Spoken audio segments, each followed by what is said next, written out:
Top 5 Marvel படங்களுக்கு என்னென்ன அப்படிங்கிறத நம்ம இந்த வீடியோவில் பார்க்கலாம். 5வது இடத்துல இருக்கிறது இன்ஃபினிட்டி வார். 2018 ரிலீஸான ஆண்ட்ரி ஜோருசோ டைரக்ஷன் பண்ண இந்த படம் சக்தி வாய்ந்த வில்லனான தேனோஸை ரொம்பவே சூப்பராக காட்டியிருப்பாங்க. இந்த படத்தில் தேனோஸ் நம்ம ஒட்டுமொத்த அவெஞ்சர்ஸையும் போட்டு பொழந்து கட்டியிருப்பார். அதனாலேயே இந்த படத்தை 5வது இடத்துல வச்சுருக்கேன். 4வது இடத்துல கார்டியன்ஸ் ஆஃப் கேலக்ஸி பார்ட் 2.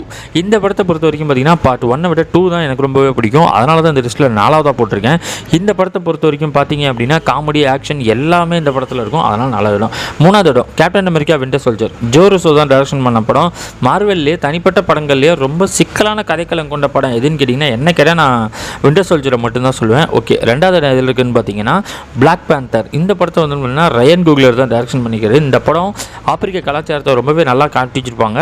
அது இல்லாமல் பிளாக் பீப்புளை உள்ளே கொண்டு வந்தது இந்த படத்தில் இருந்து தான் அதிகமாக. ஃபஸ்ட் இடத்துல இருக்கிறது அவெஞ்சர்ஸ் 2012 வந்த படம் முதல் அவெஞ்சர். இந்த படத்தை பொறுத்த வரைக்கும் பார்த்தீங்கன்னா இதில் தான் எல்லா சூப்பர் ஹீரோஸையும் ஒரே இதில் காமிச்சிருப்பாங்க. இந்த மாதிரி